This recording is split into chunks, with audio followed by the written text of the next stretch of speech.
इस साला जिंदगी भर की टेंशन, ऊपर से जॉब ना पेंशन, एक तो जेब खाली ऊपर से ही घर वाली कह रही बारिश में बाहर चलो खाना खाने। दिल तो करता है कूट दूं पकड़ के साली को, फिर सोचो इलाज में पैसा भी तो अपने ही लगे। अब करूँ क्या, कुछ ना कुछ तो बहाना बनाना पड़ेगा।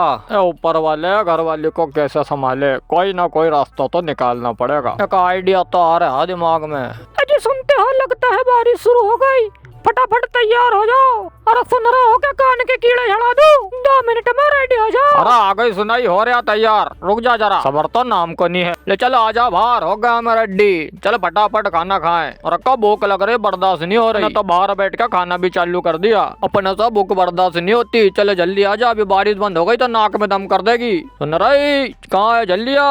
वो आदमी मेरा मुंह मत खुलवाना, बाहर खाने का बोली तो घर के बाहर लेके आ गया। सब समझ रही मैं तेरी मक्कारी, अब घर में कदम मत रख लियो वरना सीधा कब्र में पहुंचा दूंगी। अब तुम मांगी ले खाना। अरे सुन तो, नाराज मत हो, मैं मजाक कर रहा था। मैं मजाक नहीं कर रही। अबे साला दुख का खत्म नहीं होता बे, कुछ न कुछ काम ढूंढ के गुजारा तो करना ही पड़ेगा। आ रहा एक दिमाग में का आइडिया आ रहा है। फिकर नॉट, अब दिमाग खराब हो गया मेरा, अब मैं सीरियस हो गया जिंदगी की तरफ। लो भैया किसी को मजदूर की जरूरत हो तो इन्फॉर्म करो, मजदूरी में बस 2 वक्त का खाना और रहने की जगह चाहिए। अरे है क्या कोई काम? लो भैया भूखे नंगे गरीब बेसहारा लाचार की कोई मदद कर दो। अरे कोई सुन रहे आए कि नहीं, कि सभी भूखे नंगे हैं यहाँ पे, खाने को नहीं तो चाटने को ही दे दो।